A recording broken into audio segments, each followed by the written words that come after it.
Rejoice, it's finally here. Rebel Moon Part 2. A little context for this reaction.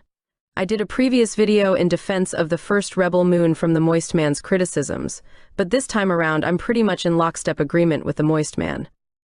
It's kind of impossible to champion Rebel Moon 2 Electric Boogaloo when the most it's got going for it is purely in its visuals and action set pieces, and even then it's boring. The movie no one's been waiting for. A sequel to the movie nobody liked. I did like the first Rebel Moon, but between now and back then, I forgot about the sequel that was coming out. And man, if you can believe it, somehow Part 2 is even worse than Part 1. I didn't know what I was expecting going in, but if the 17% critic score from Rotten Tomatoes was any indication, it was at least a bad fun time. It wasn't even that. There are some people on Twitter arguing over which movie is better, some people even like Rebel Moon 2, to each their own honestly. But this is genuinely one of Zack Snyder's worst attempts at a movie, and this is coming from someone who appreciates his work. And by his work I mean, like strictly 3 movies. The bar keeps getting a little bit lower with every new movie he releases. Somehow, every single complaint people had about the first Rebel Moon is present in the second, and even worse. Now granted, there hasn't been a long gap between Part 1 and Part 2, so it's not like he went back and started fixing things in this movie, I imagine, after reception to the first one. It was probably already locked and loaded. I looked it up just to confirm, and yes, both films were shot back to back. So whatever criticisms were lobbied at the first film were destined to fall on deaf ears for the second film. But man, it is crazy how for 2 movies, no one sat Zack Snyder down and said, "Brother, this stinks." Let's keep it a bean. Nobody tells directors they're bad filmmakers. I mean, some of the worst directors you can think of have prolific careers in the industry. It's not really about being bad or good. The bottom line in the movie-making industry is if your movies can make money. Like, he's got a couple of good ideas, he's got a couple of good shots, and, like, a decent vision on, like, how things could be cool on screen.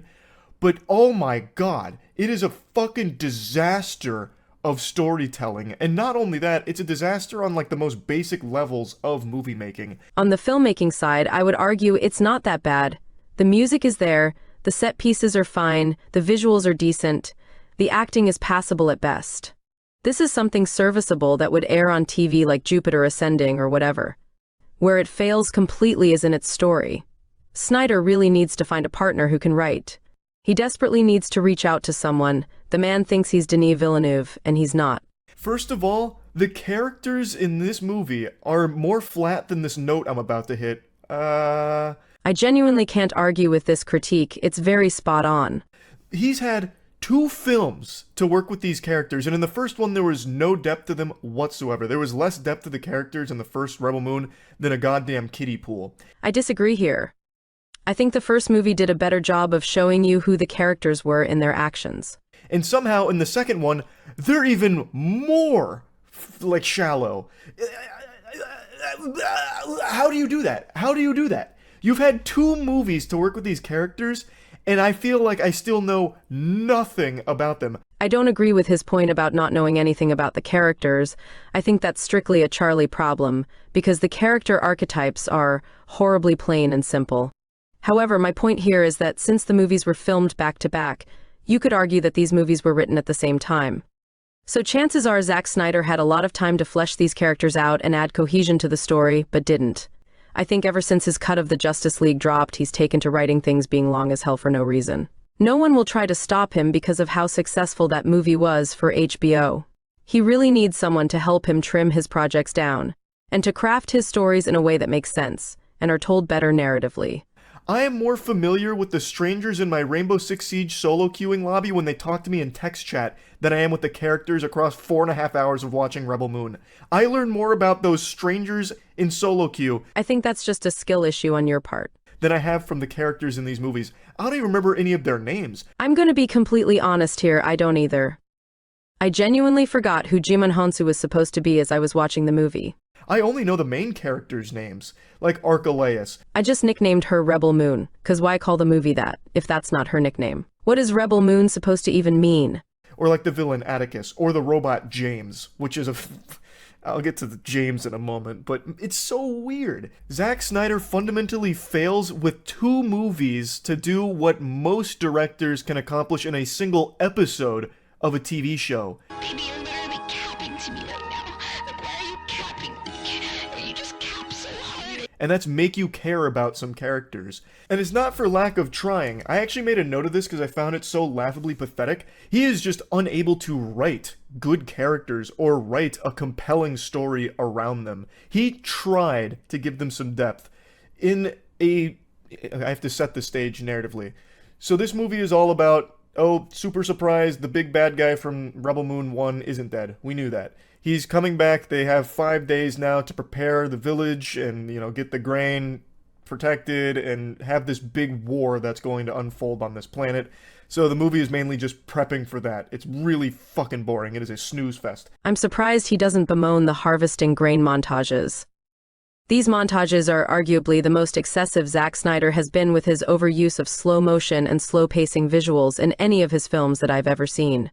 The Moist Man brushes it off, but like half of Rebel Moon 2, and I'm not even joking, is farming montages. Just egregious. It makes Michael Bay look modest. But there is a scene, like right before they arrive to the war. Small nitpick, but it's not a war. It's just a negotiation over grain that turns into an epic battle. Where one of the characters sits everyone down at the table and basically just says, look, we don't really know each other. Why don't we go around the room and tell each other a little bit about ourselves? I could not believe my eyes when this happened in the movie. They literally had a scene that went on for far too long where each character told their respective backstories, then passed it off to another character to tell their backstories. I laughed because of how bad it was. That is not how you tell a narrative in a movie, Zack Snyder. Like an actual icebreaker in middle school. So they go through their fucking generic sob stories, one by one. And I shit you not, every single one of these is about 10 to 12 minutes in length and entirely slow motion. All slow motion. I don't recall every scene having excessive slow motion, but I wouldn't doubt it. I do recall a really hilarious moment where the prince character's mother says, "Nah, I gotta stick here for my kingdom, goodbye, son." Then immediately climbs on top of the ledge as the prince is still there watching her, and in the most slow-motion-y Zack Snyder way possible, descends from that ledge in that same scene. I'd put the scene here, but I don't want this video to immediately get taken down. This movie has at least 5 times as much slow motion as Rebel Moon Part 1, which had an criminal amount of slow motion. Zack Snyder needs to go to like a psychiatrist to figure out why he is obsessed with slow-mo. I agree, it was way too excessive. I get maybe for some action shots, adding something where a character lands a move in slow motion looks cool or whatever, but when you have farmers harvesting grain in slow motion, it's just ridiculous. In the most unnecessary scenes ever. In Rebel Moon Part 1, there's an infamous scene that I pointed out where there's I think it's like a whole 2-minute sequence of a slow-mo jog from one of the characters. Like slowed down to like 0.25 speed of him just jogging for so long. And in here, that's like half of the scenes. So in this moment, they're going around the room telling their generic sob stories, which suck. They are so poorly written. Side quests in the first Mass Effect with throwaway characters gave you more reasons to care than these do. I'm gonna piggyback off of this point to a similar point. You did not need a scene of the characters giving their backstories because their characters were already established in the first Rebel Moon. Like fallen General Man Jimon Hansu. He was a general who worked for the Empire, then surrendered and was then outcasted. That's it. You don't need to further elaborate on that. But he's given a backstory where it tells you that same information again, and you don't need it at all. Something else Charlie doesn't point out is how repetitive this movie is as well. They show you and tell you things that they've already shown and told you before. It's like they thought no one would go into this movie having already seen the first Rebel Moon. So they're going around the room, they're telling their stories, each one's 10 to 12 minutes of all slow-mo, and it's supposed to be about confessing, so we get to learn about the real them. And it falls right on its fucking face. It does, it's laughably bad. I want to add something here. If the scene was supposed to be about confessing, then instead of going into backstories, why didn't the characters all confess secrets they were holding on to? Would have been shorter and more to the point. It became a joke. Like an actual joke. This was his attempt at trying to give the characters any level of depth. This is him fleshing them out. He can't do it. He can't write it. It's bad. So, since he was unsuccessful in giving these characters any real depth, no one cares about them. No one's going to know their name. I certainly didn't. So anytime the characters do something, which is rare because most of the characters do nothing here except for the main characters, but anytime they do, you kind of just roll your eyes like, oh, who is this and what are they doing? Why? And then if something happens to those characters, it doesn't matter because you don't know them. You haven't seen them do anything, so who gives a fuck? It takes all of the emotional weight off of every single scene that they're in. And I think somewhere along the way, he recognized that because at a certain point, characters just start telling you how you're supposed to feel about characters. So there's a scene where one of the villagers is giving the main cast, like the heroes, a certain item. Oh yeah, that scene. Where each main character was given a gift by the villagers for some reason. And then explaining why she's giving them that item. And it's like, oh, for your bravery, your no-quit attitude. There's not a mean bone in your body. You always wear the nicest smile, and you got real stars in your eyes, champ. We love it here.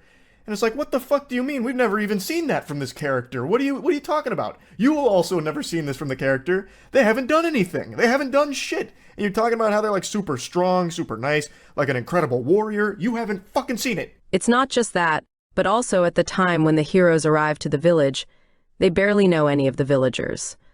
So it's just bizarre for each of them to be getting personalized gifts. If nobody has. Like, they just start telling you what the character is supposed to be, but you never see it. They don't show you it. So it sucks. Like, what Zack Snyder needs is a talented writing team around him. That is 100% what he needs, because you could argue visually he's fine. But when it comes to stories, especially this one, he desperately needed someone more talented to flesh this beast out. Because like I said, he has some cool visions, and there are some good shots. But since everything around it is dog shit, the whole thing just becomes a toilet bowl of poop. Like, it just doesn't work. So all of the shots are just kind of moot.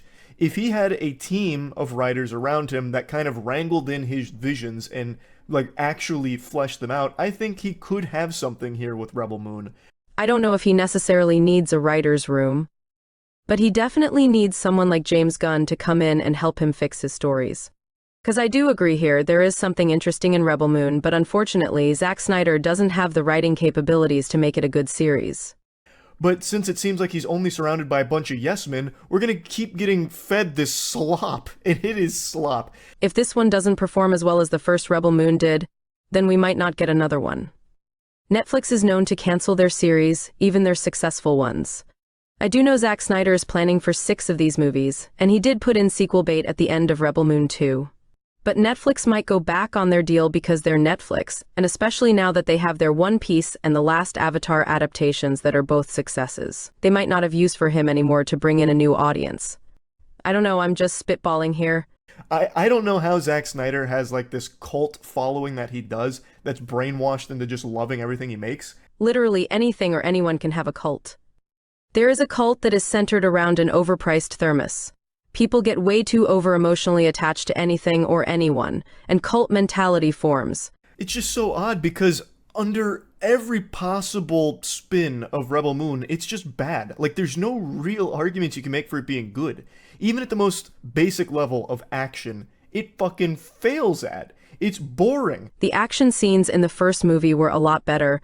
I really don't know what happened between the first movie and this one behind the scenes. Like why the action or set pieces were done better in part 1, when both films were made within the same time span. It doesn't make any sense. The action in Rebel Moon 1 was better, genuinely better, than what's here in Rebel Moon 2. Even though this one is all about a war. Like, how do you make a war movie this lame? I got a nitpick, it's about one battle that I guess you can argue is a small part of the war itself. But it's only about one battle, over grain of all things. The setup for the battle is that the villagers decide they want to negotiate with the Empire over how much grain to give the Empire. It's stupid. The plot of this movie is also stupid. It's just a bunch of people firing from the hip in slow-mo. So just a bunch of lasers, beep booping all over the place. And you don't really get to see anything interesting. There's a fucking character that uses dual lightsabers. Like, how do you fumble that? That is the easiest recipe for just fun on screen, and still, her scenes with the dual lightsabers are terrible. She barely does anything with them. She does like a couple of moves like this and that and nothing else, and she loses like the entire time to just random grunts, and that's supposed to be like one of the main heroes there. This ultimate warrior. It's just pathetic. They fumbled that character so hard it's not even funny. In the first movie, she takes out this spider monster beast on her own, but in this one, she dies to a handful of soldiers. It doesn't even make any sense. So she can take out a monster no problem, but a few soldiers, it can't be done. He didn't even mention the fact that throughout the movie, she makes a connection with a kid who looks like Christopher Nolan, and he has a knife. And at the end of that battle, the Christopher Nolan child saves the day with that same knife. My whole mood soured after she died, maybe the best character in the movie gone. For what? So Ray Fisher's sister can take her place for inexplicably no reason. Pass. Like, it is boring action. Aside from a couple of decent moments. Like, there's a couple of moments in these slow-mo sequences that I was like, oh, that's kind of cool. If it wasn't surrounded by 50 other minutes worth of slow-mo, this one actually probably would have stood out. I'm gonna be completely honest here. I was really bored throughout the whole movie. There was a point where I started reading Twitter posts unrelated to anything happening on screen. I just could not pay attention most of the time between farming montages or character backstories. Someone said as a review of this film, if you have trouble sleeping, then watch this film, and that is one of the best assessments of the film anyone could give. I bet if you took the slow-mo out of this movie, you would have cut its runtime by about 40 minutes. And I'm not even really exaggerating. I actually think you would have taken a huge chunk out of this movie if those slow-mo scenes were just normal speed or just used more sporadically. I'm gonna go a step further and say you could cut probably half of this movie out, and nothing would change. It's baffling. It's truly nuts how much slow-mo is in this movie. Like, I can't overstate that. But yeah, it takes so much of the impact and intensity out of a lot of these fight scenes. So really nothing in this film lands. Like, actually nothing. Now, I mentioned the robot James earlier, and I think he is the best example for just how bad and how all over the place Zack Snyder's brain is with Rebel Moon. James is a robot who actually has something cool about him. He's got, I don't want to spoil it, but he's got an interesting element that isn't present in anything else in Rebel Moon. And instead of exploring that part, which they only briefly drop, they instead just sideline him to a character that wears antlers and is occasionally just in the background looking at things. I really don't even know what the point of the robot character was. He's barely a character in either movie, and I honestly forgot about him until the end of the movie where he shows up. And then he eventually talks to our main character for like maybe a minute or two, and he reveals that really interesting piece of lore about him, and it's never addressed again. And instead, he pops up one more time in the middle of their climactic battle where he just, like a fucking turret, goes in a circle shooting people, and then he like punches a guy, and then blows up a tank, and then he's gone again until the end of the movie, and then he's wearing his antlers again. He's like, I think I might want to help. Clearly, he's trying to get James into the fold for the third movie, because apparently Zack Snyder wants to make 6 of these bitches. The funniest scene in this movie is at the end where they sequel Beta Part 3 and have 2 new characters replace the 2 that died. It was like something straight out of a video game like Final Fantasy IV, where Rydia gets lost after the typhoon, then Rosa replaces her. God only knows why. I have no idea why. They are terrible and looks like only getting worse. It's like it's his own version of James Cameron's Avatar movies, like they're both hell-bent on only doing those movies for some reason. But because Zack Snyder's all over the place, he has so many different pots on the fire, he's losing track of them, is what it seems like. James is a character that was introduced in the first Rebel Moon that I thought could be interesting, only to be completely forgotten. And in this film, they bring him in pretty early, like they show you him, and I thought, oh, he's probably going to play a pretty decent role in this film. Only to be completely forgotten again until the end of the movie with that little scene with the main character and then his hero moment. And then he even strikes legitimately a hero pose. Like an actual hero pose, superhero. So it's like Zack Snyder keeps forgetting where things are or what things are going on in these movies, because he's probably too focused on how to put more fucking slow-mo in it. Also, it's hard to tell the stories of like 8 different characters. There's just too many characters. I figured when 2 of them died in this movie, they'd be down to 6, but then they introduced 2 new characters. And there's no way a movie is going to be able to flesh out that many characters on the screen. It's like he keeps a stockpile of main characters on screen so that he has one to sacrifice for the next movie, and then introduce new characters to replace them after they die. It's just so poorly done, from top to bottom. I can't think of anything in this film that makes it worth watching. It's a slog. And even like what's supposed to be the big payoff with this massive battle sucks. It's boring. Also, something else I thought of as I was watching this review.